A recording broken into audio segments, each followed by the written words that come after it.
Hey, my name is Orrin Ross. I'm an estate planning attorney in Georgia, and today I'm going to talk to you about joint tenancy.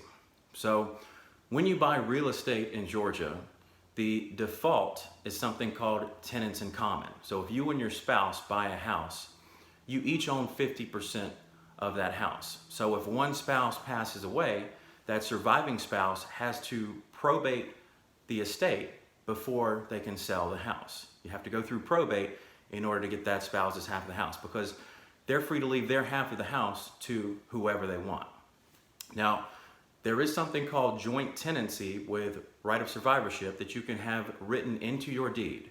But in Georgia, that has to be specifically written into your deed. It can't just say husband and wife like they do in Florida.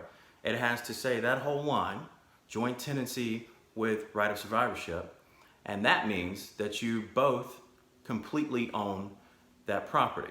So you both basically own 100%. So if one spouse passes away, then that surviving spouse does not have to go through probate to get their half of the house. Now, when that surviving spouse passes away, we do still have to go through probate to get that house to your heirs.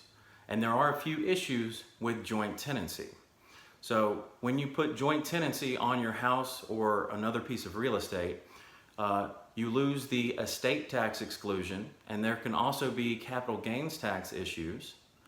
The other problems we have are if you're on your second marriage, because if you're on your second marriage and you have joint tenancy on this house, if you pass away, the entirety of that house goes to your spouse. It doesn't matter what your will says, because you both own basically 100% of that house. It's going to them. You're basically disinheriting your kids. So it's really not ideal to have joint tenancy on a house if you're on your second marriage.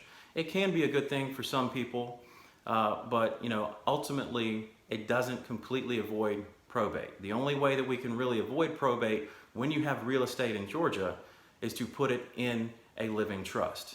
And with the living trust that I set up, you don't lose your homestead exemption. You still get that like you always have. You can still qualify for the senior exemption when you want. And you can sell your house at any time that you want. So the living trust is really the only way that we can completely avoid probate for you and your spouse, and we still get all of the tax benefits that we would otherwise.